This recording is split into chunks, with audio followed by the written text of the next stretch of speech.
I'm in Yorkshire at MaxChips, one of the largest firewood wholesalers in the UK. From this very site, thousands of tonnes of firewood is processed and distributed across the UK. Running a firewood company is one thing, running a biomass company is another thing, but here at MaxChips, they do both, and they do both well. I'm going to catch up with Adam, who's going to give us a tour of this entire site and show us what goes into making a high-powered firewood business. Hey everyone, welcome to MaxChips. I'm Adam. I run things day to day down here with all aspects of the business. We started 2016 with poultry farms with a vision to heat them in a more sustainable way than gas. So we installed a large array of biomass boilers onto the farms and quickly found that we needed to dry wood chip to go into these boilers. That led us on to build 4 drying facilities, which is on the site we're at today. So that kept us busy in the winter. Fast forward 6 years and the business has grown very well, and summer comes, warm weather, and we're twiddling thumbs. So I get my thinking cap on and we decided to venture into logs. We started with a small uniforest processor and some softwood. We did a few tractor trailers, things like that.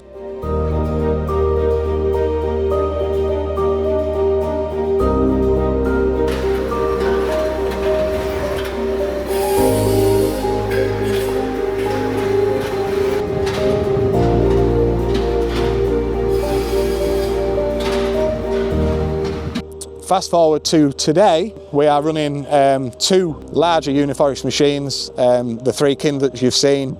We offer a full wood fuel range from firelighters and briquettes right up to Arctics full of hardwood and softwood logs. We sell to domestic and commercial users, from a single pallet to a single net to bulk loads like you find in this trailer here. The vision in the next few years is to continue growing. We've doubled production from last year to this year. We started with 3 members of staff. We're now up to 18 members of staff, all local. Work placements from the local school. We've got apprenticeships from the local ag college as well, keeping things nice and tight, close community. We've got the same contractors, electricians and plumbers, etc. that we've always had, which is really nice to have. It does really good business. Yeah, so for 2025 winter season, we're hoping to do double what we did last year. We've introduced cardboard into the mix of things for us. Cardboard boxes for kindling, fire starter kits as mentioned, and things like that, which we're really passionate about.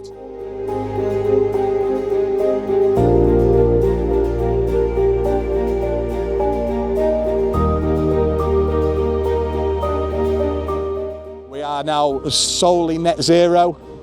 We run off solar power and off an ORC unit on the biomass, which in turn produces all of our electric needed to run this entire process. All the wood is dried from biomass heat, which is used for the poultry first, and then any leftover is used to dry wood fuels, wood chip, logs, whatever it might be. We only dry for ourselves, we don't do external drying contracts. We run at 100% capacity all year round, and we've got plans within the next 5 years to quadruple the size of this business again and become hopefully the biggest guaranteed UK net zero producer of wood chip and wood fuels.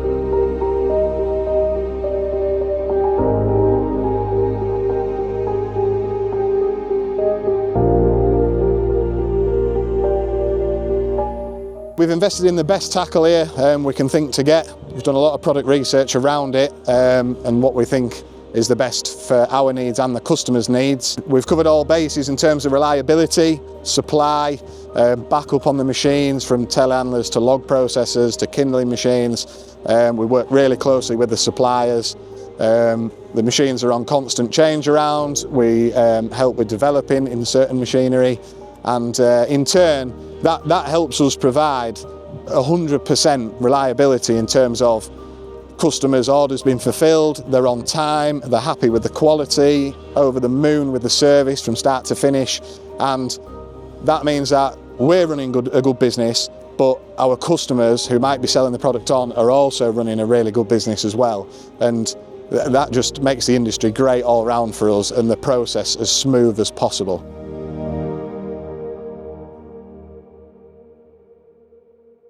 So welcome to the log shed. So we run two 40-20 Uniforest processors in here. Today they're on billets, so 15cm split in the half log, which will then go to the kindling machines to make kindling. So UK bought timber. This particular batch of wood has come from Dalby Forest, which is about 30 miles from us. We don't go much further than that. We do venture a little bit further, but most importantly, 100% British timber. So both of these machines are sitting on that today. They'll produce 35-40 cubes of this stuff between 8 and 5. 6 o'clock, someone else will jump on the machine, and we run that till around 3 o'clock in the morning on a different shift. That's purely down to demand. Even in summer, we're stockpiling. We like to hit winter with in excess of 2,000 tonnes of hardwood and softwood, billets as well for ourselves. So the shed itself was already here and used to be a wood chip store. As we pushed into logs, we decided to repurpose the shed, beef up the electrics, and fit our first processor. We designed the shed with a second processor in mind from day one. If it didn't happen, it didn't happen, but we made sure that we were ready if it did. Not even 6 months later, the second processor arrived, demand was climbing, people were buying into the vision, and yeah, we've got the two we've got today. So these are 3-phase, but they're dual power processors, so they can be PTO, but we run them off the electric on the solar. They've got dust extraction systems fitted to them, which actually join together and link into a trailer outside. We sell the sawdust on for cattle bedding at the moment, but it's got unlimited uses, but it does have an afterlife once it leaves us here. The cleaners on the machines drop into conveyors, which goes into waste bays outside. That goes to a different processing yard we have, where it will be shredded, brought back, and then burnt in the biomass boilers, which is then used to heat the logs. So the whole process is totally waste-free. There is no byproducts, they're all used, and again, that's something we're really proud of, and from a financial point of view, does help you get the most out of your logs. The bark is chipped and used, the brash under the cleaners is chipped and used, absolutely every part of it. We've made it as automatic as we can in this shed. The idea of emptying tip skips really bothered me. Men with shovels, I believe there is an easy way and a hard way to do everything. It does take investment, unfortunately, but ultimately your productivity is so much better. That means your logs are cheaper, which is a saving you can pass on really to your customers, and it makes you more competitive in quite a diluted market. So this particular site here can run for 2 weeks without emptying its sawdust bay, and it can run for a month without emptying its waste bay. So once we've filled the decks, the telehandlers can go off, do another job for half an hour on another sector of the business, and they're not reliant on so many people being involved. 2 men can sit in here and just thrash logs out all day with minimal input really. So we like to hit winter, be it September, October time, definitely with large amounts of already processed wood. The processing definitely takes the time for us here. So going into this winter, we'll be looking to have 2,000 tonnes of hardwood and 2,000 tonnes of softwood already split and seasoned. We'll then have a further 2,000 tonnes of each in roundwood ready to process throughout the winter period. We have drying capacity as well for around 500 cubes at any one time. So we always keep these floors full. Whether it's sold or not, they'll sit with dry wood on them. So if somebody does call up, new customer, somebody's had an issue, whatever it might be, we can help very quickly. We run our own lorries, our own tractors, and so transport's not an issue, production isn't an issue, and drying isn't an issue. So we're almost waiting for the phone call. That doesn't mean we're twiddling thumbs. We've got a great portfolio of customers who we do solid handshakes with to supply them for the season. So we've never ran out. We don't plan on running out. We've never been below 1,000 tonnes of any product in existence. And it's a really great position to be in starting the season.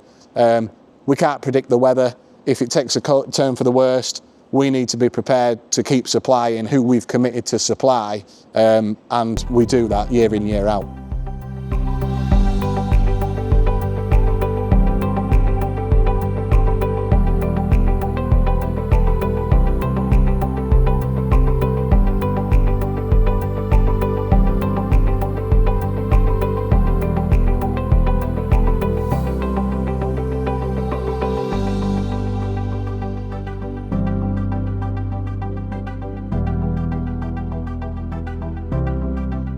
The level of care and the investment in the kit just helps us fulfill, protect and care for the orders when we're completing these, which in turn is passed on to the customers we're supplying, be it an end user or somebody who's going to then sell on again. The whole process starts with us, and if it's as hassle-free and as efficient here as it can be, then that is passed down the line to the customers buying from us.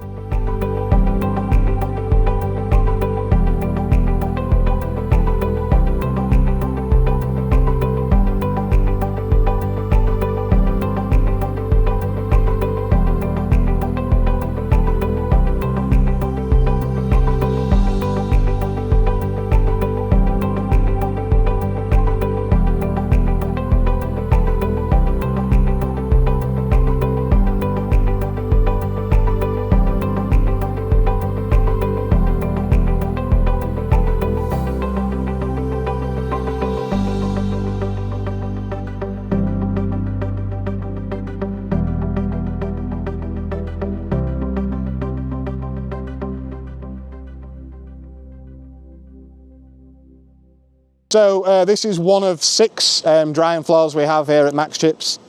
This particular one's got softwood on it in 25cm lengths.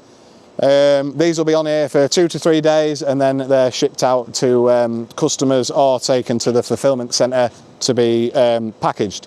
This particular floor holds 180 cubic metres, which more importantly is exactly 2 lorry fulls that we sell.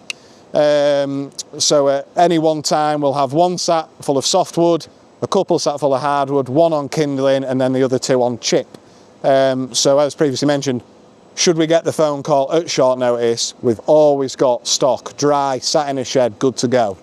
Once these logs are done on here, they'll go around to the cleaner. These are double clean to remove any dust, sediment, smalls that we might get. We don't do this before drying because when scooping up the telehandlers and things, it's knocking the product about again. Bark splits once you've dried the wood and things like that. Customers don't want to buy brash, they're buying a log in its log form. So we clean at the very last point we can, and then it's conveyor belted up into a truck. So it doesn't touch another machine after cleaning, which is massively important. This particular drying floor is running off a 2 meg of biomass boiler. This incorporates 3 different systems, which in turn gives us 100% reliability and 100% drying capacity for the 365 days of the year.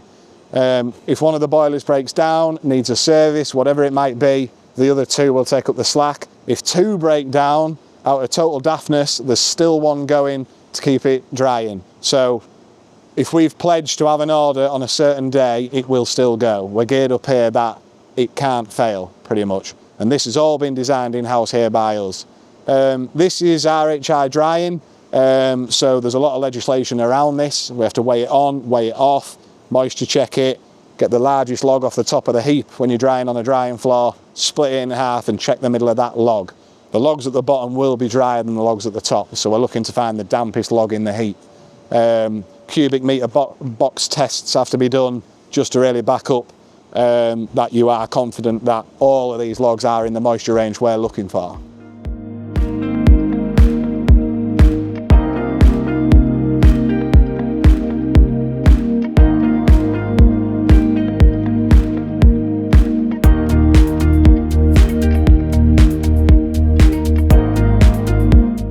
So when people ring up and place an order, it's quite a simple process, hard or softwood, and then we go into the customer requirements. So we do different lengths, we do 20 centimetre logs, we do 25 centimetre logs, which is quite a UK standard, or we do fire pit logs, 40, 50, 60, the limits are endless. Obviously, then it comes down to quantity. So it can be 35 metres cubed in a tractor trailer, it can be up to 90 metres cubed in a lorry walking floor.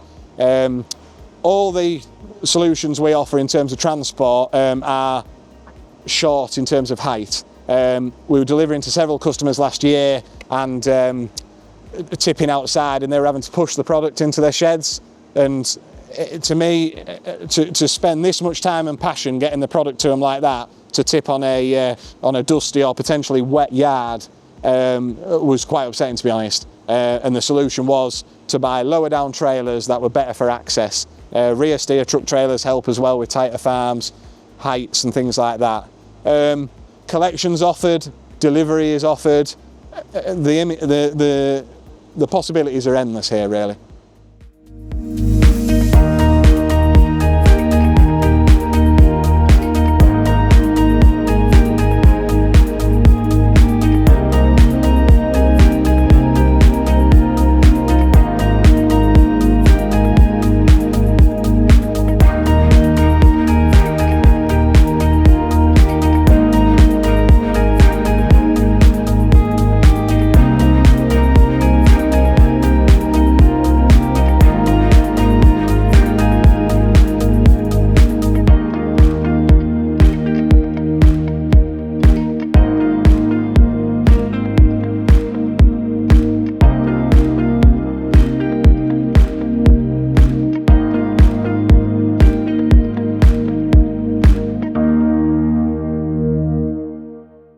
Right, okay, so this is one of our bigger boilers. This is a 1 megawatt Krieger boiler, Ukrainian made.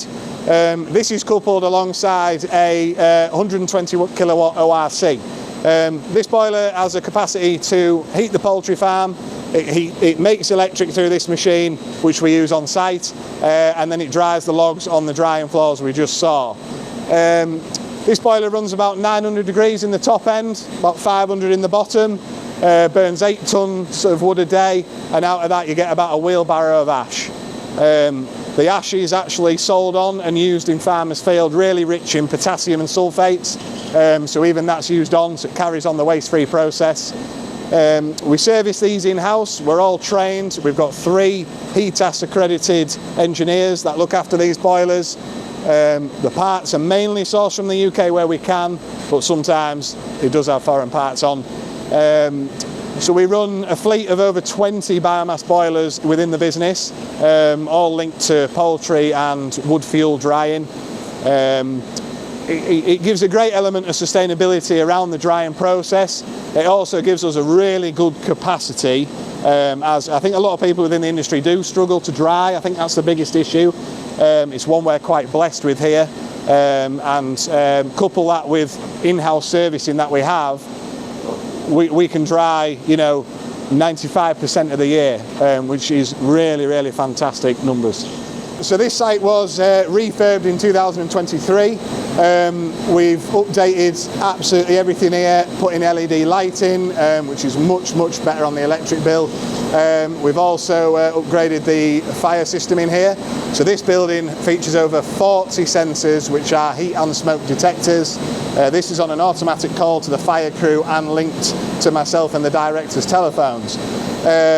Couple that, we've got 30 CCTV cameras watching all areas of the business. It's great for health and safety of the lads, but it's also really good to just keep an eye on the products, the productivity and things like that. The drying systems are moisture controlled and fully automatic. So within this plant room there is 5 automatic valves that will send the heat where it's needed the most. So if we have poultry in the farm, that will get the priority. That is ultimately what we're trying to do. If we've got a customer who needs logs tomorrow, we can put it in dryer priority mode and send the heat under the logs. If we're particularly heavy on electric, say in the middle of winter, we can send the heat to the ORC unit and produce more electric. And that is the beauty of a really modern day system like this, is that the sustainability is automatic. We don't rely on human input to make this plant run at its best. It is automatically monitored and it will do what it feels fit to do.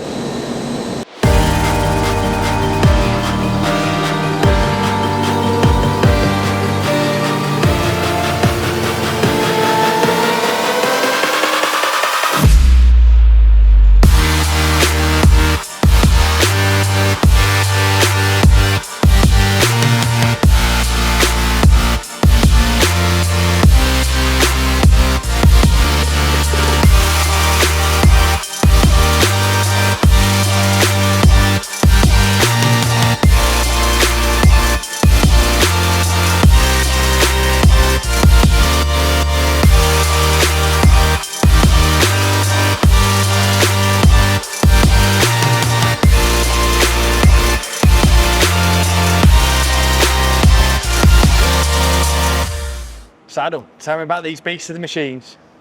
So we've got 4 telehandlers on the fleet at MaxChips, 2 JCBs and 2 Fence. This is the newest one on the fleet. This is a 320S pivot steer. First pivot steer we've gone for us here, mainly with the branch into the domestic side of things, palleting things, curtain side of lorries, things like that. The ability to pivot steer with pallets is really, really good. Yep. We are exploring options in terms of Lindy forklift trucks and things like that, if that's the direction we go in. But for now, this job can do everything across the business for us. Yeah, 2 JCBs, 2 Fence. These are discontinued now. Okay. So there is less than 20 of these in the UK. We own 2 of these machines. 4 metre cab lift, so really, really handy for logs. When you're cleaning logs in a log cleaner, you can look straight into the cleaner. Yep. When we're filling lorries, tractors, small transit tippers, whatever it might be, they're fantastic for that. These are probably the best spec machines around. We fit them with cameras on the sides for the lads. They've got auto grease systems on them. All helps with the day-to-day jobs really. They're great when you resale them as well. And yeah, they stay with us for 3 years and then we trade these machines in for reliability, resale value, downtime, things like that. It's so important to us here. So usually after the 3 years, these are in their 5,000–6,000 hours. They run 365 days a year. So at that point, yeah, time to trade in. So if you want to be the best, you've got to own the best. That's it. Yeah, absolutely.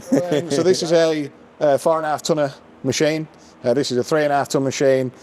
We have a 6 ton JCB as well, which is quite a rare bit of kit. What else do I know about them? So we believe this to be one of the best spec'd 320s in the UK at the moment. We don't know of another one with factory fitted auto lube on it. So we put all the bells and whistles, toys, lights, LEDs, all the jazz. Our bit of a motto here is if you're going to do something well, you may as well look good doing it. So bit of something for the lads to enjoy sitting in. Sometimes when you say to people, they've got cooled seats and all this sort of fancy stuff in, they think you're mad. But if you were spending 8 hours a day in there, Monday to Friday, exactly, perfect. Like it's nice and cool. Yeah, home from home. This is like an office to the lads here. They look after them really well. So when they do come to sell, they're in great condition, good resale. It's good for business ultimately, and the lads are happy along the way. So they're good for productivity as well. Yeah. Like the amount you can get done with all the different multi-attachments. Yeah. As you said, you can look over different parts, see what's going on. Yeah. And obviously you have your biomass side, which they help in that instance as well. Yeah. And it's important because every machine we buy can do each other's jobs. Yeah. So this is definitely better for loading lorries, bulk log sales, things like that. And you would pick this for a smaller customer, let's say a courier's come to collect some pallets, things like that. But this could do that job as well. Yeah. So if any machine goes down, we can grab one of the others, and that's really important to us. They all have pickup hitches on, they all have the lights, the cameras, they can all do each other's jobs. Yeah. With us having 8 sites spread across here, these can land anywhere. These are 2 we've managed to grab today, the other 2 are elsewhere. So yeah, it's a great thing that it's really diverse, and we can swap, chop and change machines as we need fit, and every man can drive every machine, so it's not too onerous on someone. So yeah.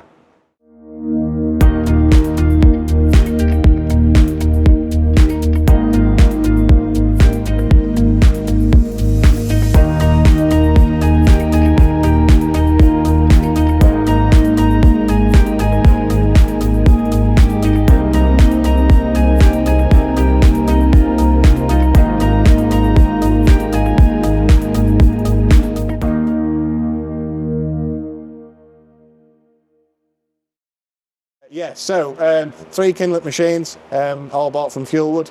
Kinlet Pro and then 2 smaller Kinlets. We started off with this one, then bought this one when demand increased, and then we'd heard such good things about the Pro, we had to have a try. So we purchased this one from John Dew last year, and yeah, they've been sat here since. They don't give us a lot of trouble, bit of grease, sharpen up every now and again. And they're good to go, yeah. So we're producing around 30,000 of these a year. We go for the tightly packed nets rather than the loose filled.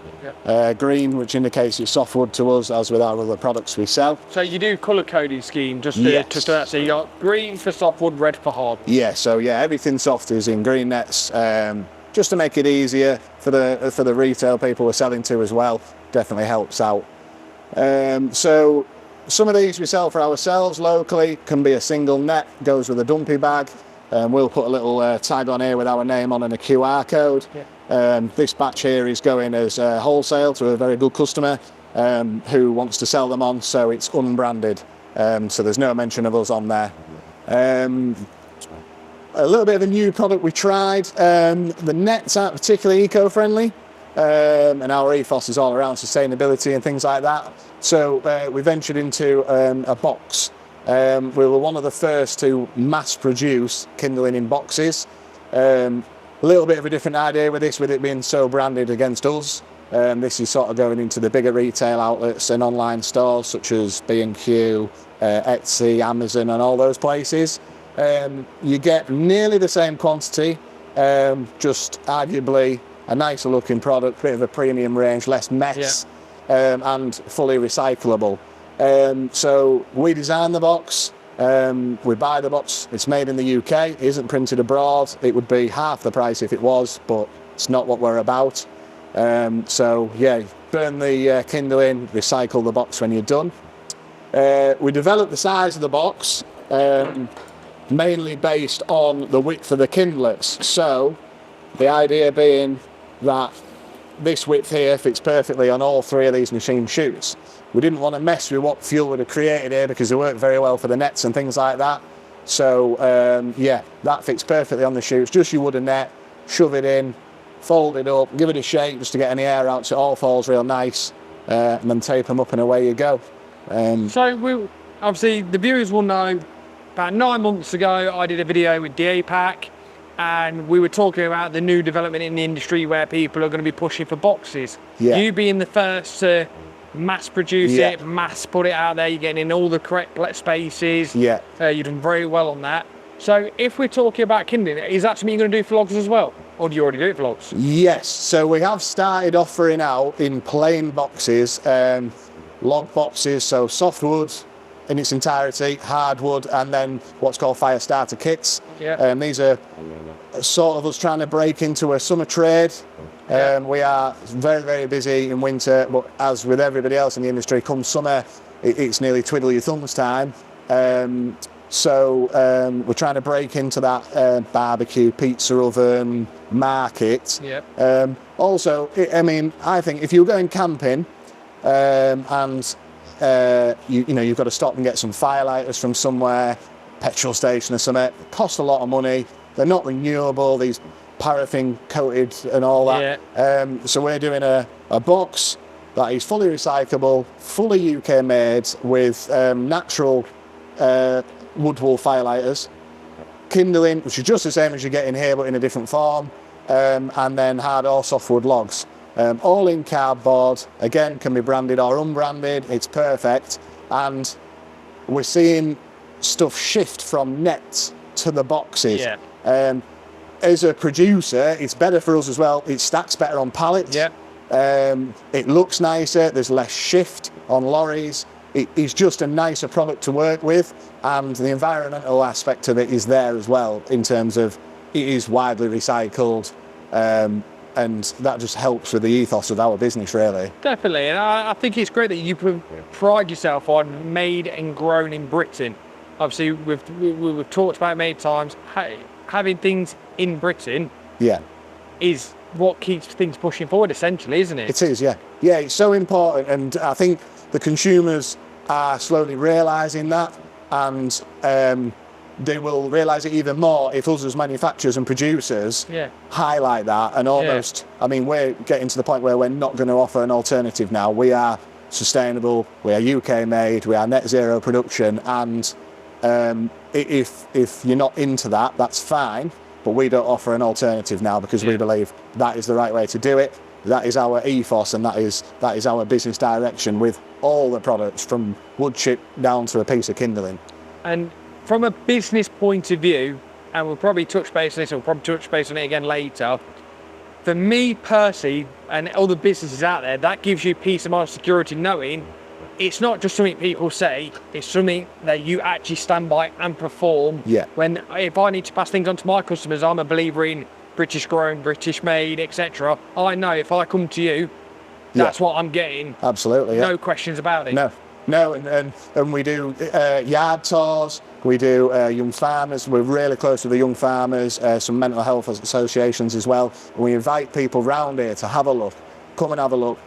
Obviously, we've got the paper trail, we have to show, if we get called upon it, we can prove it. But ultimately, people can come and have a look around this yard. We can show you exactly how we're doing it. It's not a secret.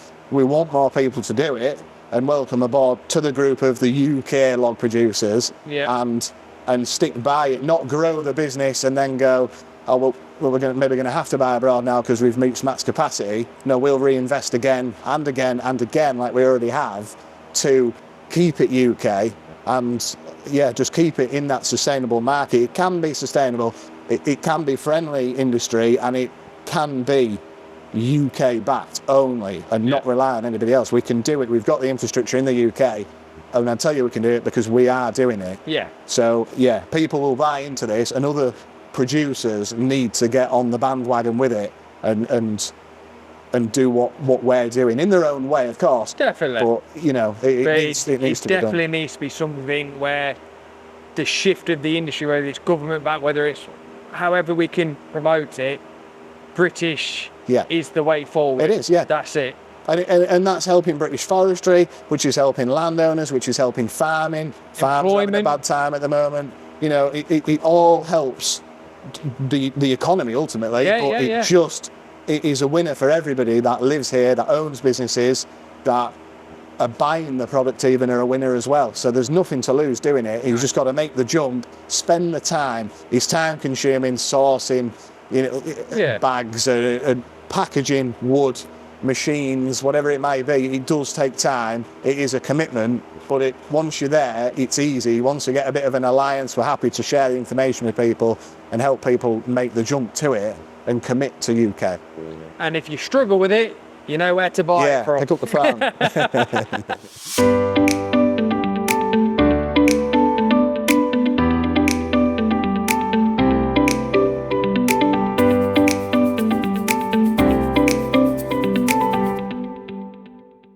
this is the final tour.